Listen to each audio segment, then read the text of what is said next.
Hello, everyone, and welcome to the UNX News Radio podcast, your news source for all things unexplained. And now, here's your host for the UNX News podcast, Margie Kay.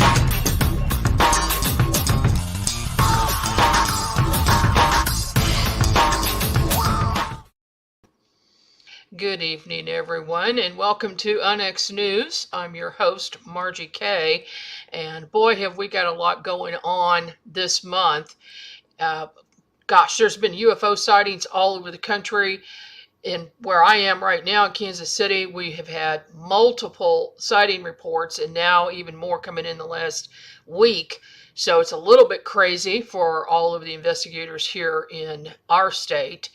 And I believe that there have been some really good videos captured lately from around the world. So things seem to be heating up as far as UFOs are concerned.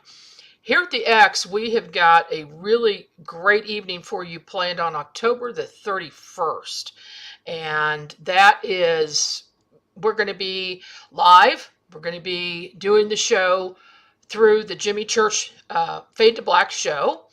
You're not going to want to miss it that evening. Tune into the X on YouTube because we will be live on YouTube. Going to be doing a lot of things that evening, talking to a lot of our hosts about their scariest encounters, and that in itself is a show. But we've got more planned. We've got some live places that are, well-known haunted sites, and we're going to be broadcasting live from these places for a few minutes each.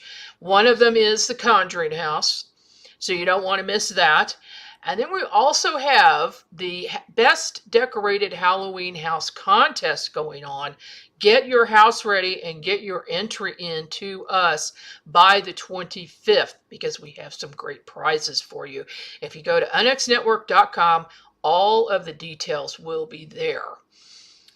My guest this evening is a very special lady. I've known her for some time. She is the editor of a blog and a newsletter called Sky Ships Over Cashiers.com. And if you want to go check that out, it's comes out of Cashiers, North Carolina, which she calls the new UFO hotspot. And this newsletter is absolutely fantastic. I highly suggest that you sign up for it. She is also the author of several books, including her most recent book, which we're going to talk about this evening. Welcome to the program, Mary. And we need to get your mute off. Cannot hear you, and I don't see a mute on from here. I have nothing muted. There we go. There we go. Okay, welcome. Hi, good to see you. Nice Good to see you in animated form. Yes, exactly. Instead of talking by email and messenger all the time. Right. This is a nice way to do it. Good to see you. So you are a very busy lady. How did you get interested in the paranormal? At one time, I lived between Patrick Air Force Base and the Kennedy Space Center and got to meet a lot of NASA people, saw a lot of UFOs, got to meet one astronaut, and that's where it all started. And then when I moved to the mountains of Western North Carolina, my goodness, I walked into a hot spot and didn't even know it. And we started the website, SkyShipsOverCashiers.com, because we were seeing so many UFOs over that mountaintop town. Since then, that was back in 2008. And since then, that website has just grown. We just get into everything: Bigfoot, little people, or Cherokee little people, underground military bases, and just a whole slew of different things. Yes, you wrote a very nice article for NX News magazine about the Cherokee little people. But let's just discuss that for a few minutes here. What are the little people? The little people are not fairies or gnomes. They are about 3 feet, 3.5 feet at the most in height. They look like the Cherokee people, which is the reason they call them the Cherokee little people. But they were actually here before the Cherokee arrived. And there's a university here called Western Carolina University.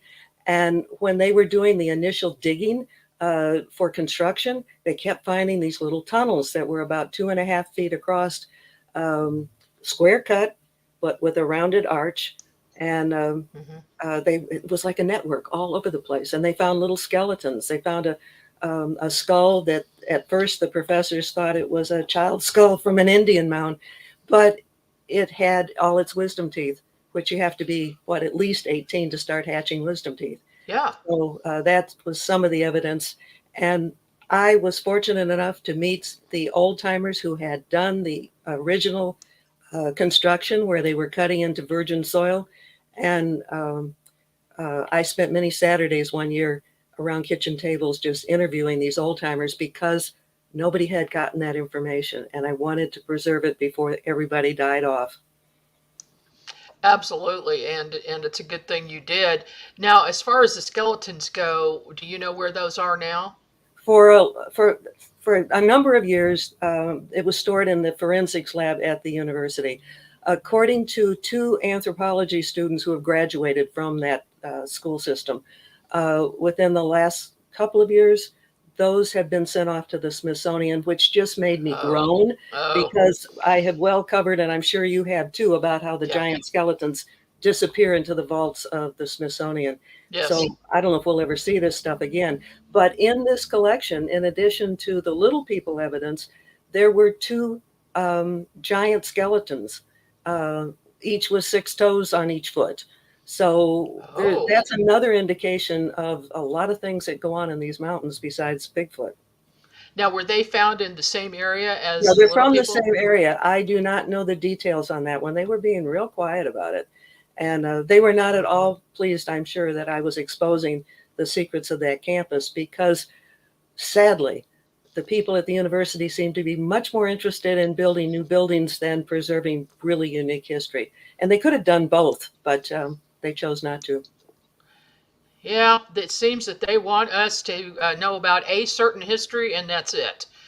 As you know, as the ancient aliens will tell you too. Yes, and let me jump to something in the book that fits right in with your history angle here. Okay. One of the sections in the book reveals secrets discovered in Antarctica.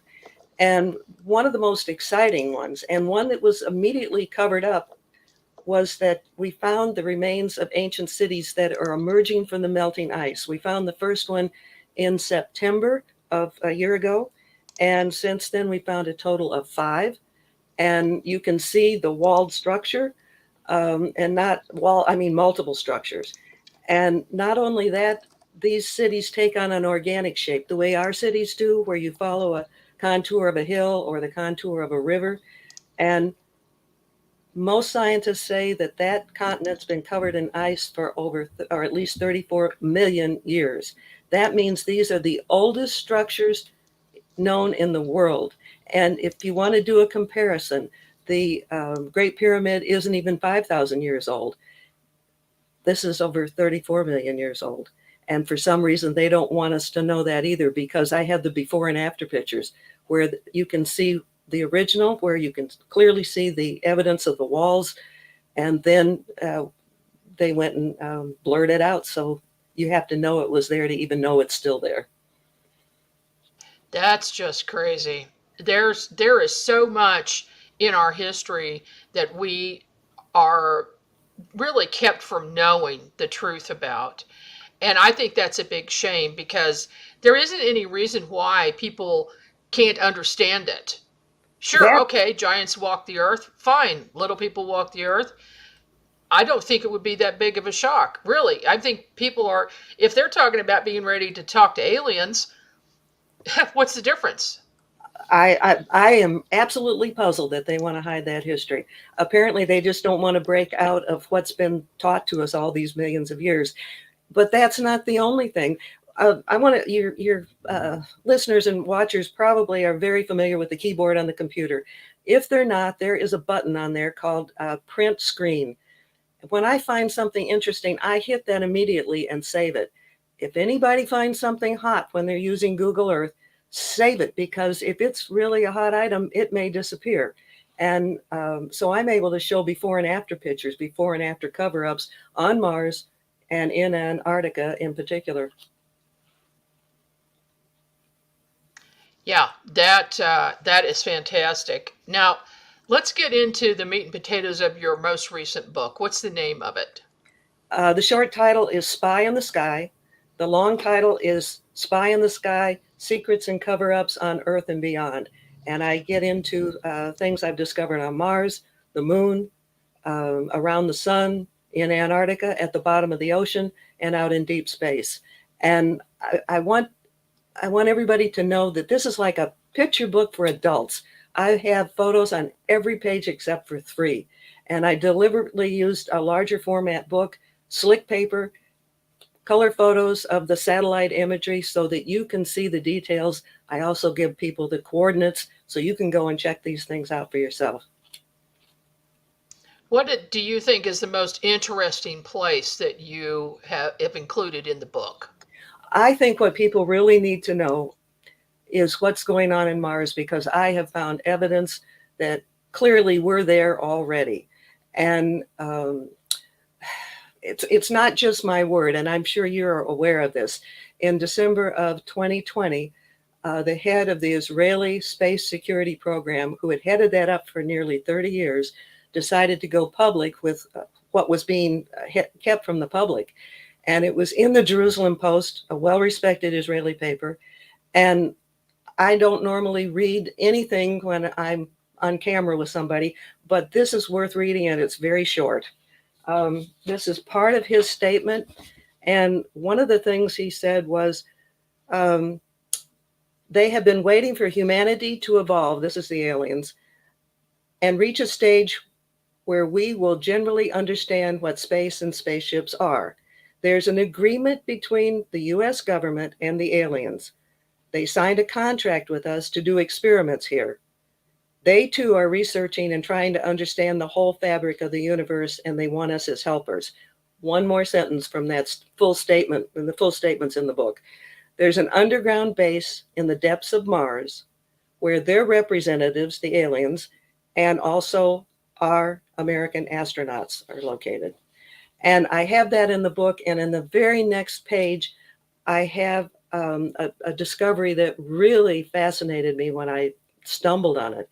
Normally, when I cruise the planet, any planet, with Google Earth, I go from left to right or right to left. One day, my brain said, do this differently. And I started scanning from north to south. I found 27 square cut warehouse type entrances into Mars, all in a line, spread out over 16 miles. And I've got each one, they look like about the same, but they range in size from 400 feet. I'm giving you round figures, 400 feet to 1,000 feet. And the detail around these warehouse entrances is what I call them. Each one's a little bit different. And I show pictures of this so that people can see it. And again, there's coordinates are there so you can go zoom in and try it and find it for yourself. So that was one of the signs that, hey, something current is going on. This is not ancient stuff. Right. And I'm looking at one of your pictures right now, which I tried to get uploaded, but I couldn't. And you're showing 2 of the 27 entrances into Mars that are all in a line. And it's just incredible. And then this UFO skidding to stop on Mars. Wow. Where did you find that photo? I have found all of these myself by, I don't know how many hours and days and stuff I have spent just cruising the planet. Most of the time you don't get lucky. Every once in a while you stumble on something really hot. And there are 3 photos in the book of UFOs. One of them is actually parked, and you can see the shadow beneath it. It's round. Let's see, that one is about that one's about 3.5 miles in diameter, which is good size. And it has that raised central part, like we sometimes see from Earth. But I don't think they're normally as big as this. 3.5 miles is a pretty good diameter. But you can see this skid mark with this one, and it goes like this. And again, you can have a measuring tool with Google Earth, and the skid mark is over 4,400 feet in length. And the diameter of let's see, I get my UFOs mixed up. That one is over 4 miles in diameter. It's incredible, just incredible. And also, Yeah. besides that, I have found what I call habitats. And a bunch of years ago, when I was cruising the northern hemisphere, I found what I call a habitat. It's a self-contained living facility, so you can live in an alien environment. I think it was about 5 years later, I'm cruising the southern hemisphere and find another one. The first one I found was 700 feet in length.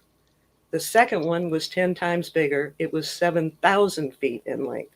I assume that that was probably Whoa. built later. This is more evidence that, hey, we already have mankind up there. I don't care what they say. Several years ago, I was asked by a couple of people in our UFO study group in Kansas City to remote view Mars. And we had a gentleman who was also very interested in Mars, and he had collected photos, I believe, from satellites, The from satellite I'm getting feeds. these from satellites. Okay, okay.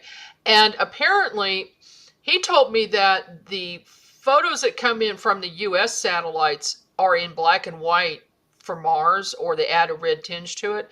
But the photos that the UK satellites transmit are in full color. So These he, the ones I have are in full color. oh, okay. Well, he asked me to remote view Mars to see what I could see. And I hadn't seen any of the photographs up until that time. And I saw these dwellings that looked just like the dwellings in the southwestern United States that they say that the Anasazi built. And I've actually been there and walked in these dwellings that were cut out of the stone, the red stone, and they're little houses with doors and windows. And I said, this looks so much like that. And he said, well, I haven't seen anything like that, but let me do some digging. Sure enough, he pulls up a picture, and then it was on the internet. It was made public several years ago, and it was exactly as I described it. So what I was looking at there was not a current living place, but it was obvious that it had been there for quite some time. When you dig into this stuff, you find the old and you find the new both. Mm-hmm. Do you subscribe to the theory that humanity actually comes from Mars and the Martians had to leave their planet and then move here? There's a lot of convincing evidence. I mean, I don't know if I can call it evidence. There are many things that make you think that's very, very possible. And something drastic happened on Mars. They lost a great deal of their atmosphere. There's some pretty convincing ruins that you sometimes can find that look like it's from an ancient civilization. There was a young Russian boy, I cannot think of his name, Boris, I think was his first name. And he seemed credible. He was like a genius little Russian kid. And he's now in his early 20s or mid 20s. And he said that he was with the military in the ancient days of Mars. And when the planet had trouble, or when they began to have battles, he and some of the other people escaped to Earth because they had flying vehicles at that point. So Mm-hmm. that's another kind of testimony that's kind of different than the pure scientific support for the idea. Well, I'll tell you, I think everybody is probably of the opinion, as I am, that we do not get the entire story from our government. Do you think that they are fully aware of all of this? And do you think that we have a base on Mars? Yes, I think we have a base on Mars. I think that certain ones within our government are fully aware of it. The more that because of the stuff I have personally found on Mars, I am certainly more willing to believe some of these men that have come forward and said that they have been assigned to Mars for like 20 years and back. When those stories first started coming out, it was, very difficult to believe. But with the kind of stuff I've discovered, they may very well be telling the whole truth. Well, golly, I wish we knew. I wish everybody would share freely and not feel like they have to hide this information. Because once again, I don't think it would be any shock to people that we have or had other civilizations in our solar system. I used to blatantly believe in that, but maybe it's because I've moved to the Bible Belt part of the country where there are still people believe that the earth was created in 6,000 years. And, this would totally disrupt their whole view of the world, and they probably would be stressed out by it. But anybody in the circles that you know and the ones that I know would have no problem dealing with it. Yeah, I think you're right. I think you're absolutely right on that. I did find a couple of pictures on your website, and I'll just show them here. Why don't you explain what this is? This was posted very recently, and there are still scientists who say that Mars has no atmosphere and no water. And so I was presenting evidence that, yes, it has an atmosphere. This is a dust storm on Mars. Without an atmosphere, you wouldn't have wind. Without an atmosphere, you wouldn't have a dust storm. And so this is some of the satellite imagery that supports the idea that, yes, there is atmosphere. It may not be as strong as it was in ancient times, but it does exist. This is also part of that same article, which anybody can find on the homepage right now. It's up near the top of the right-hand side. Just click on it.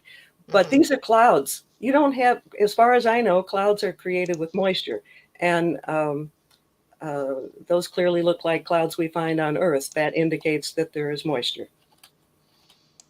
And here is a picture of your book, the front of it. That is the only thing that has been photoshopped. I bought that photo from somebody because it shows an astronaut on Mars looking toward Earth, and there's no way that any source I have could have done that. So I will confess that is the only Photoshop picture in the whole book.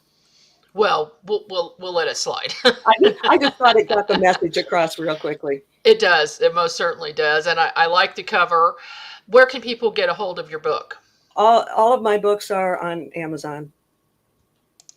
Okay. We are going to take a short break, and when we return, we will continue talking with Mary Joyce.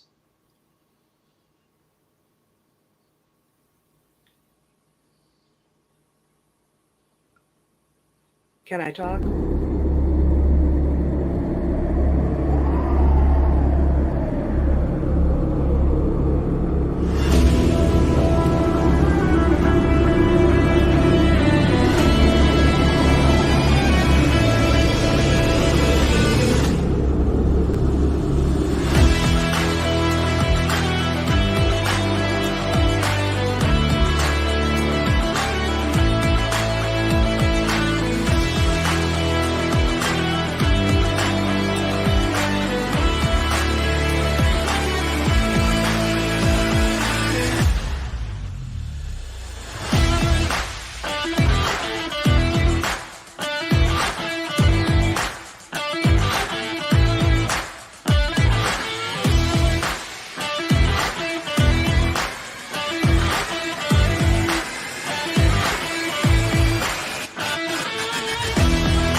Medical Mary has the highest quality CBD products to enhance your health and wellness goals. Our cutting-edge formulas are not only made with the best ingredients, but also are curated to target specific needs for the body. Use CBD for energy, weight management, pain and stress relief, beauty, sleep quality, pets, and more. Our motto is people helping people. Start your journey into improved health and happiness with Medical Mary CBD. Available at medwoman.medicalmarypartners.com. That's medwoman.medicalmarypartners.com. Or visit my website, margiekay.com, for a link. I use Medical Mary and I love it, and it works.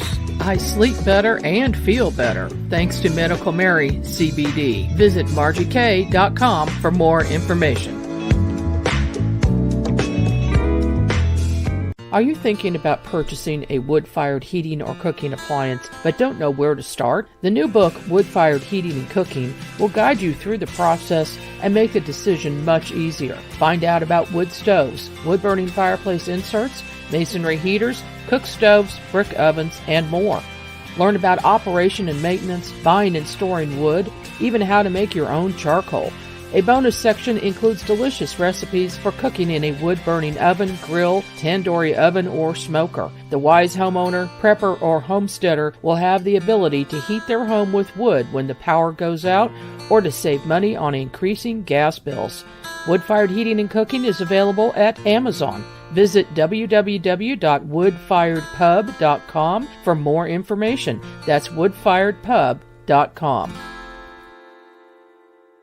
Join the UNX Network for our first anniversary party on October 31st at 10 p.m. Eastern, hosted by Jimmy Church with Margie Kay and yours truly. Live interviews at haunted sites like the Conjuring House. Show hosts share their scariest experiences, and we'll have the results from the Best Halloween Decorated House Contest and more. To enter the contest, get your house decorated for Halloween, then visit theunxnetwork.com to enter. The top 3 winners will receive prize packages. That's unxnetwork.com. Enter by October 25th. And welcome back. We are here today with Mary Joyce, and we are talking about her latest book. She's got a number of books out. What are the names of your other books, Mary? We talked about one of them. It's called Cherokee Little People Were Real. Mm-hmm. Another one is Bigfoot Beyond the Footprints, and that shows the more human side of the Bigfoot. Then there is Underground Military Bases Hidden in North Carolina Mountains.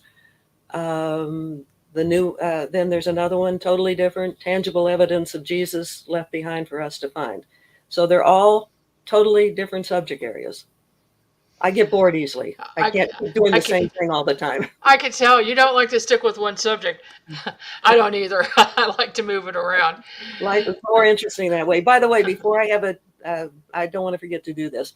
I think what you are doing is really important, and I appreciate the commitment you're making to all the work that you do.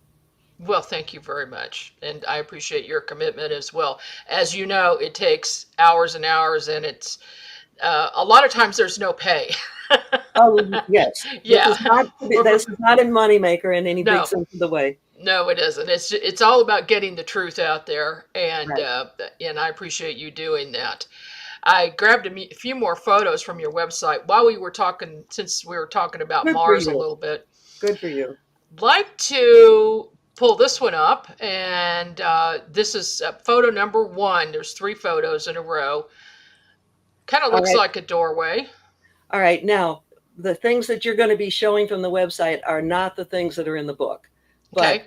I just want to make that clear. And the section of the website that your followers are going to find the most interesting are all in global links. So when you're on the home page, click on global links and you'll find a whole lot of things from around the world and around the universe.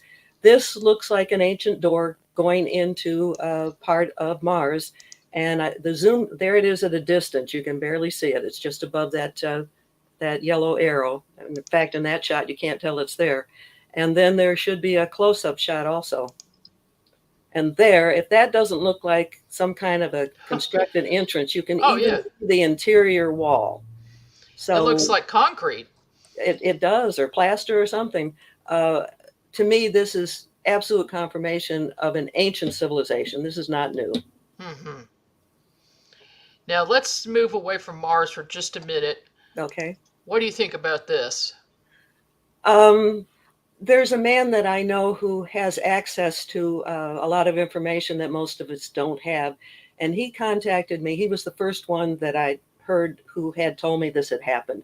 And this is a UFO that's on the emblem for the Office of the Director of National Intelligence for their aviation division. And it shows 4 different craft that are familiar to us, but then there's one that looks like a standard UFO. When this finally went public, the very next day it was taken down. So apparently, according to the source that turned me onto this in the beginning, this is confirmation that it's real, and it was coming from somebody who probably went too far from within the organization. Mm-hmm. And let that out to the public. And it spread like wildfire. That's certain. That was not an exclusive to our website. I saw it many places. To me, that kind of says we have that technology and we may have things that look like that. But then again, it could be ETs as well. Right. It could be, we're going to defend ourselves against these aliens. Could be either way. Now, in your searching online, you found this. Where is this? This is also on Mars, but it's a black and white photo like the other man had talked about. I was not able to do the measurement on this myself. The source of this said it was about, let's say, roughly 40 feet in diameter, so it would have been a small one. But you can see the skid marks. And those lines that are coming down like that are probably where the sand has started to come down. So that ship has probably been there for a while. Yeah, it kind of looked like sand dunes from the wind blowing. Mm-hmm. And then this is a close-up. Boy, that surely does not look natural. No, it does not look natural. And then we have this one.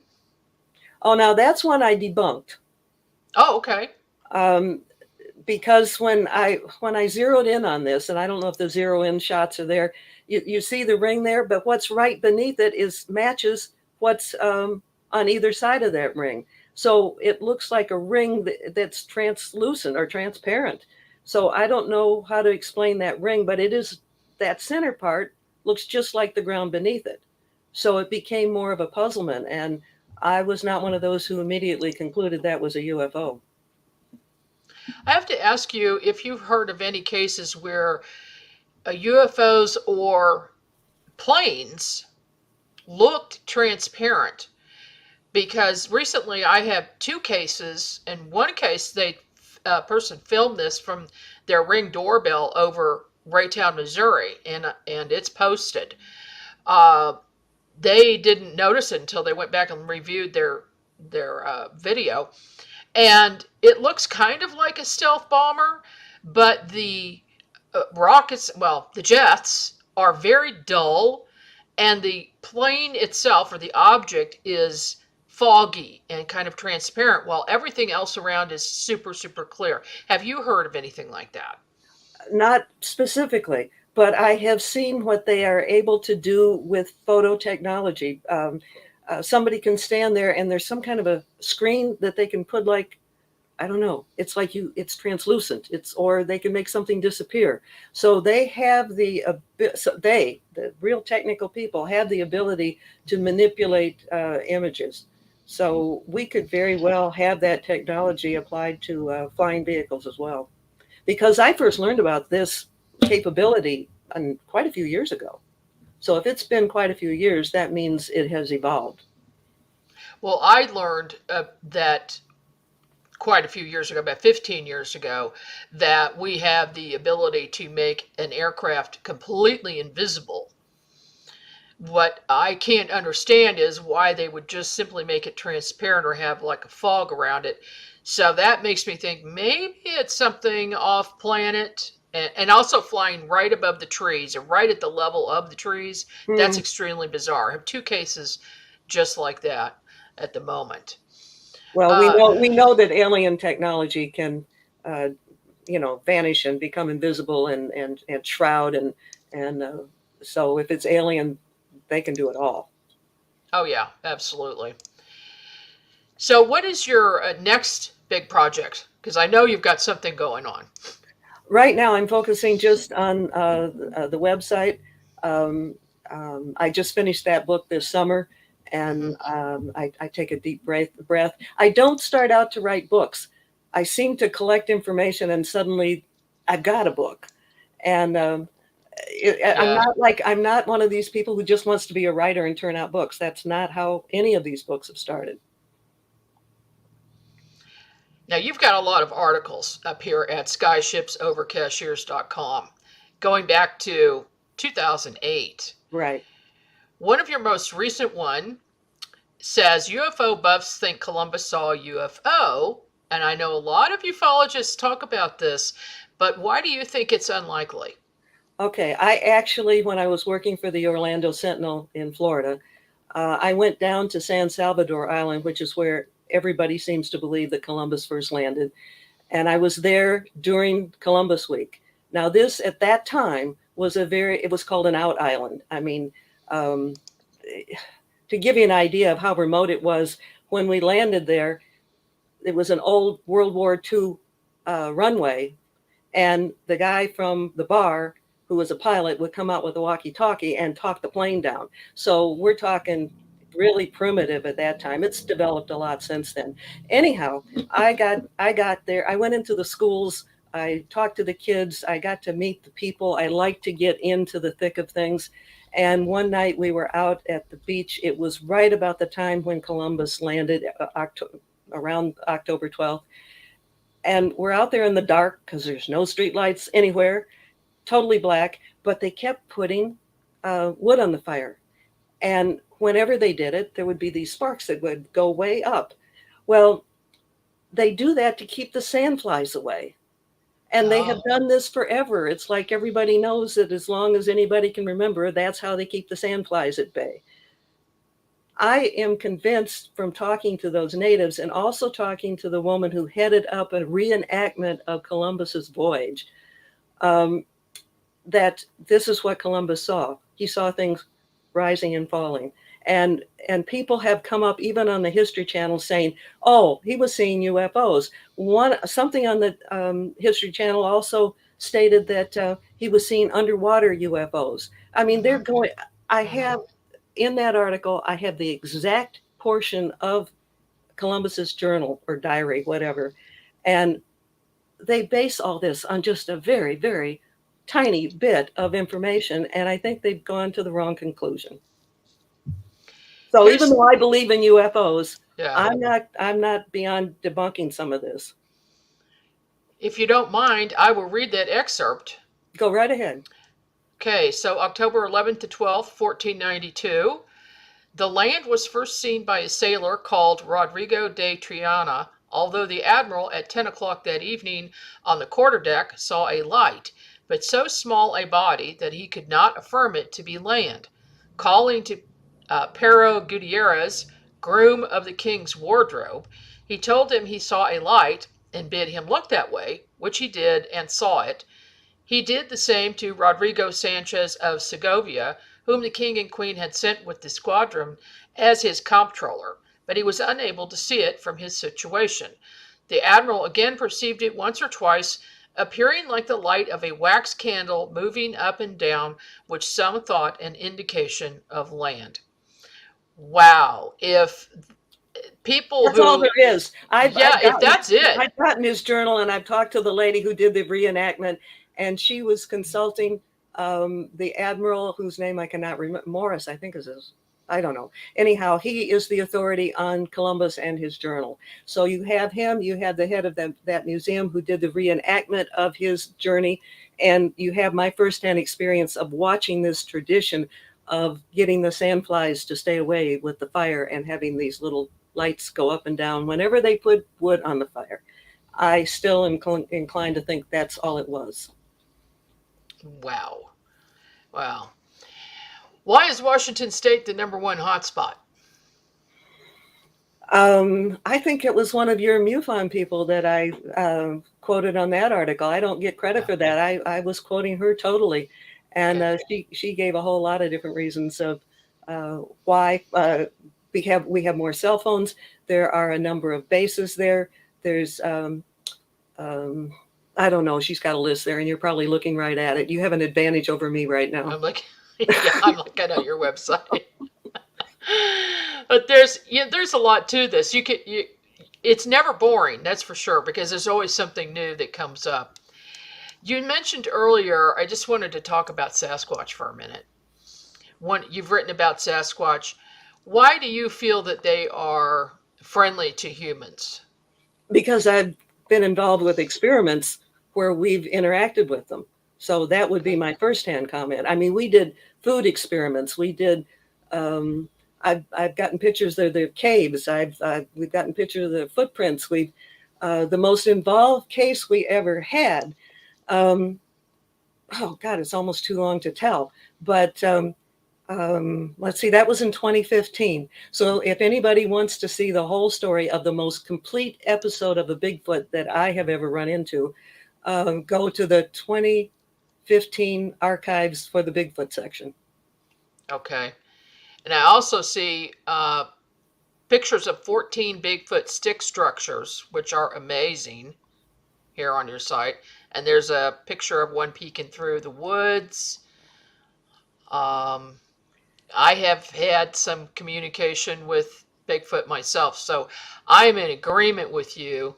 Let me throw out a little bit of information that I don't think most people know. And that is whenever they analyze DNA from the Bigfoot, they always conclude that it's just human DNA. You only get the uniqueness of a Bigfoot from the paternal or the daddy side of the DNA. You can only get that from the nuclear part of a cell, which is very hard to extract. And most of for example, if you have a hair strand, the maternal DNA is going to be in that hair strand. You will only find the paternal part in the root of it. So if you don't pull a hair out by the whole root, you're not even going to know that. The paternal side is an unknown species. So it looks like a Bigfoot is a distant cousin that's part human and part some other species. Yeah, that's what I've heard, that they think it's partially human, that there's human DNA. So, absolutely. What is the most interesting case you've ever worked on?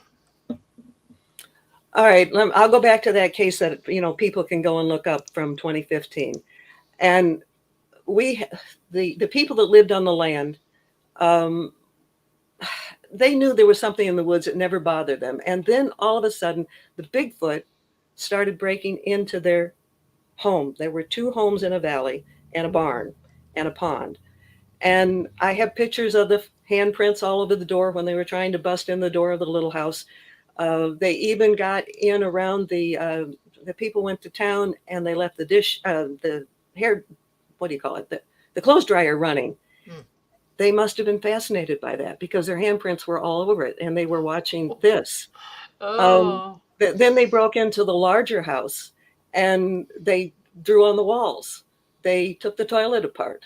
They squeezed all the toothpaste out of the toothpaste. And so I've got pictures that they have drawn on the wall, and there were different size footprints. So these drawings were down below the light switch. So they were probably actually done by children of the Bigfoot. Anyhow, the Bigfoot were pissed off. I'm giving you a really abbreviated version of this, really abbreviated. Mm-hmm. And what happened was the owners of the land had somebody out there with a jackhammer trying to repair the dam that created the pond because a creek was flowing through there. And it apparently went through bedrock and all the water in the pond suddenly drained and the water went down into where the cave was that the Bigfoot were living, and they were pissed off. But it had a really good story because telepathically, eventually, the owner communicated with the Bigfoot that wasn't intended. They did not intend to do that.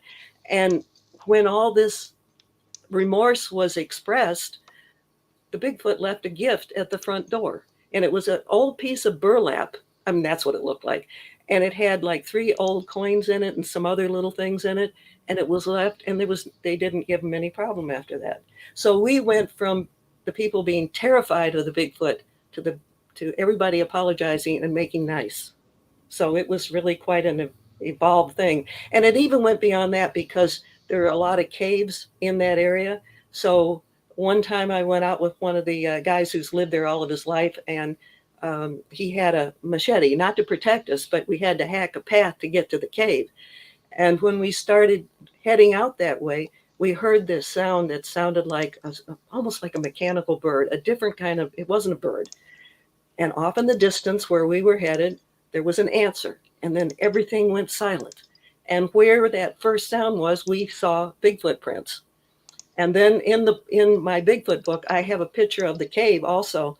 And it was about 8 feet across and about 5 feet high. I could not see the back of it. And I'm not totally brave. I did not go into the cave, but I did take a picture of it. Well, I don't blame you for that. I don't think I'd want to go into a dark cave. Well, you never know, because there could be a bobcat or something like that too, not just a Bigfoot. Oh, yeah, So, or a mountain lion, yeah, or a bear. This is why I don't go camping. Yeah, I know. I'm a shorebird. It's like I like to be at the ocean, but I don't want to be out in the waves that are just going crazy. And I like to be on the edge of the woods, appreciating all the beauty, but I don't want to be having all the mosquitoes and everything that goes with it. Yeah. I totally agree with that. I'll let everybody else go out Sasquatch hunting, walking for miles and hiking. I am not into that anymore. Thank goodness there are people who do it. I just hope that they are the kind, compassionate ones that aren't out looking for physical evidence of, a dead body. Absolutely. My girlfriend bought a truck with an intention of putting a trailer on it, a hitch with a trailer, so that she and I could go out in the field, because we do a lot of work together investigating, and search for Bigfoot evidence. And I said, no, I don't think so. I've done some of it, but no, there's a limit to what I will do. Now, in the area where you live, I know you say there are Sasquatch. Are there stories of people seeing Dogman? No. If there are, I have not heard them. Okay. Now, you also have the Blue Mountain Lights there, which I've seen. I've been there and I've seen them and taken photos of them. Have you seen them? All right. They're called the Brown Mountain Lights. Oh, Brown Mountain Lights. Okay. They're probably about 2 hours or an hour and a half east of where I am. But there is a place that's closer, that's near the Cherokee Indian Reservation, and it's the Thomas Ridge Divide, or Thomas Divide Ridge, whatever. And people will go out there, especially the young people, and have their cars pointing out toward the valley, and they'll flash their lights. And many times the lights that are like the Brown Mountain Lights will respond to them. And one of the guys that I talked to, who I'd known for many years, he and his buddies did that, and the lights started coming right at them, and they panicked, got in the truck, and off they went. But these lights at Thomas Divide seem to be more responsive to people than the Brown Mountain Lights, which are much more well known. They are. And I think when I saw the light, it was blue, and it was in the afternoon. It wasn't even at night, but it was a little cloudy out. And it came towards my car. I was driving, and it came from the left side out of a tunnel that I was headed for. It was in the tunnel, came out, and came across my car. It seemed like it was deliberate. It might have been. Really? It was but interesting. Most people don't have that experience at Brown Mountain Lights, or if they do, it's not as common as at the other location. Mm-hmm. We have... I'm just going to show some of your books here. Oh gosh, that is not a good quality. Yeah, there's the Bigfoot one, not super good quality. Yeah. That's the underground military bases. Yeah. Let's talk about that for a minute. How did you find out about that? When I first moved here, the place where I worked, I got to get to know a lot of people. It was one of those places where you would actually interact with the people who were coming in, and people began to trust me. And that's how I got the little people story started too, was from people trusting me from that location, and then they would open up with me. The same thing happened with the underground bases. And actually one woman, the first one who really approached me on it, she and her husband would come in and they would kind of gingerly start talking to me about UFOs. And I finally said, well, why don't I interview you? And so I met them at their camper trailer, and that isn't the reason they wanted to talk to me. They wanted to tell me what they knew about one of these underground bases here. And this woman had grown up in a highly restricted military base where everybody on it was under, they had to be quiet. They had to follow the rules. And if they didn't, they got in trouble. So she had access to a lot of information. That's how that got started. And I give the credit to that couple, but they tested me. They kept coming in. They had to see that they could trust me before they would open up. And it's the same thing with the Cherokee Indians. Once they found out that I did the book, they opened up with me much more. And I have found out that there are still little people around in the back parts of the reservation. Once they find out you're going to take them seriously, and you're not going to laugh at them, people start to open up with their secrets. Yeah, especially with those structures being found, the stone structures. I have a friend who lives in Ireland, and he is showing me these little tiny house structures that are only 2 feet tall, made out of stone, and in some cases even smaller than that. But they're obviously a home with a doorway and in some cases a window as well. And there's no way that it's big enough for a human being, and they're way out in the woods in remote areas, and it sounds very similar to and there are different sized little people. When I talk about the Cherokee little people, we're talking about 3.5 feet tall, which is giant compared to some little people. I did a story a number of years ago about a little mummy that was found out west, the Pedro Man, and it's some kind of foreign looking creature. And it was about, I would guess, it was like 14 inches in height. So that's a little person, but a totally different size. So all little people are not the same. No, they're not. And once again, I can't believe that our time is up. It's been great talking to you, and I love your articles. Thank you. Hoping to get you to write some more for UNX News Magazine, because they're really great. And I like, I appreciate the work that you're doing. Once again, no, not that one. This one, Spy in the Sky, Secrets and Cover-Ups on Earth and Beyond by Mary Joyce is available at Amazon along with her other books. Thank you so much for joining me tonight, Mary. It was a pleasure talking to you. Thank you so much, Margie. Okay, we will talk soon. Thank you for joining me this evening on UNX News, and I hope I'll see you again next week. You've been listening to the UNX News Podcast with Margie Kay. Any rebroadcast or duplication of this program or its content without express written permission from UNX Media or Margie Kay herself is strictly prohibited. The UNX News Podcast, in direct cooperation with the internet website unxmedia.com.